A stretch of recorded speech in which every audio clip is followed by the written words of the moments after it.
জনাব মির্জা ফখরুল ইসলাম আলমগীর গতকালকে কিছু কথা বলেছে। তারা তো এখন ক্ষমতায় যাওয়ার জন্য পাগলপাড়া হয়ে গেছেন। গতকালকে প্রধান উপদেষ্টার সাথে সাক্ষাৎ করে বেরিয়ে এসে তিনি বলেছেন যে মৌলবাদীদেরকে আর ক্ষমতায় যেতে দেওয়া হবে না। তিনি মৌলবাদী বলতে কাদেরকে বুঝিয়েছেন?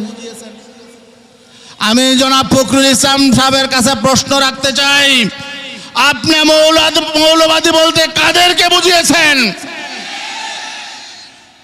বিগত স্বৈর শাসক ফ্যাসিবাদী সরকার আওয়ামী লীগ যাদেরকে দীর্ঘদিন মৌলবাদী বলেছে, আপনি কি তাদেরকে মৌলবাদী বলেছেন? আপনি যদি তাদেরকে মৌলবাদী বলে থাকেন, বিএনপির জন্ম থেকে নিয়ে আজ পর্যন্ত যতবার তারা রাষ্ট্র ক্ষমতায় গিয়েছে প্রত্যেকবারই এই মৌলবাদীদের হাত ধরে গিয়েছে।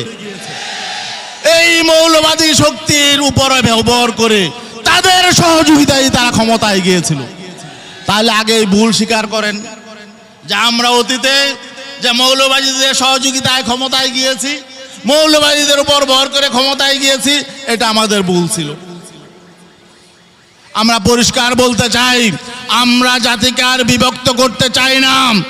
আপনারা এই সমস্ত ফালতু কথা বলে বিভক্তির বীজ বপন করবেন না। আমরা গোটা জাতিকে ঐক্যবদ্ধ দেখতে চাই। এখানে আদর্শের ভিন্নতা থাকতে পারে, ধর্মের ভিন্নতা থাকতে পারে, দলের ভিন্নতা থাকতে পারে, চিন্তার ভিন্নতা থাকতে পারে, কিন্তু এখানে আপনারা বলবেন উমুককে ক্ষমতায় যেতে দিব না, উমুককে ক্ষমতায় যেতে দিব না, এটা কিন্তু হবে না। ক্ষমতায় কে যাবে নির্ধারণ করার মালিক জনগণ। জনগণ নির্ধারণ করবে কারা ক্ষমতায় যাবে। আপনি বলার কে? আওয়ামী লীগের সমস্ত দম্ভ করত, এই দম্ভ করার কারণে তাদের আজ পরিণতি হয়েছে। আজকে ফখরুল ইসলাম সাহেবের প্রতি সম্মান রেখে আমি বলতে চাই, জনগণকে আর বিভক্ত করবেন না, আর শক্তিকে আর দুর্বল করবেন না।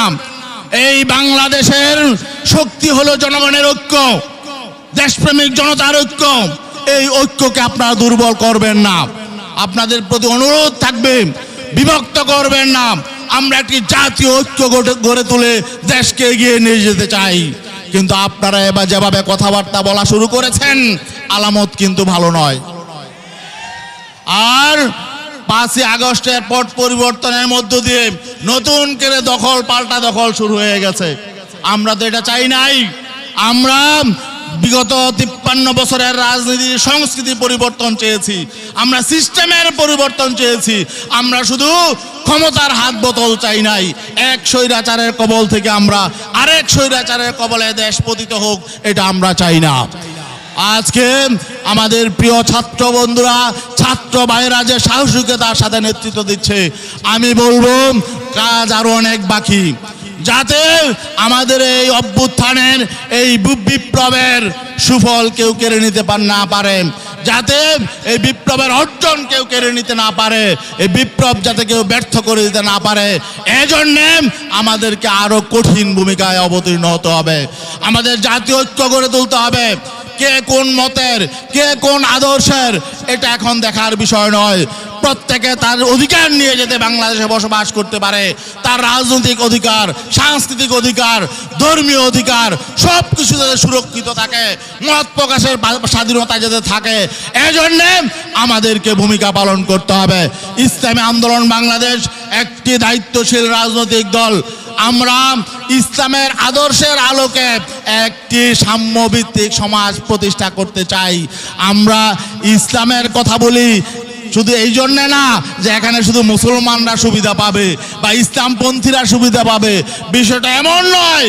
কারণ ঐতিহাসিকভাবে সত্য হলো ইসলামে সাম্য আছে, ইসলামে মানবাধিকার আছে, ইসলামে মানবিকতা আছে, ইসলামে ন্যায় বিচার আছে, সুবিচার আছে। এজন্য আমরা মনে করি ইসলামের আদর্শের আলোকে যদি আমাদের সমাজ গঠিত হয়, সমাজ বিনির্মিত হয়, রাষ্ট্র পরিচালিত হয়, তাহলে সবাই সবার অধিকার পাবে, বৈষম্য নির্মূল হবে, দুর্নীতি উচ্ছেদ হবে। এজন্য আমরা ইসলামের আদর্শের কথা বলি, কিন্তু ইসলাম সকলের স্বার্থ সুরক্ষিত করবে ইনশাআল্লাহ।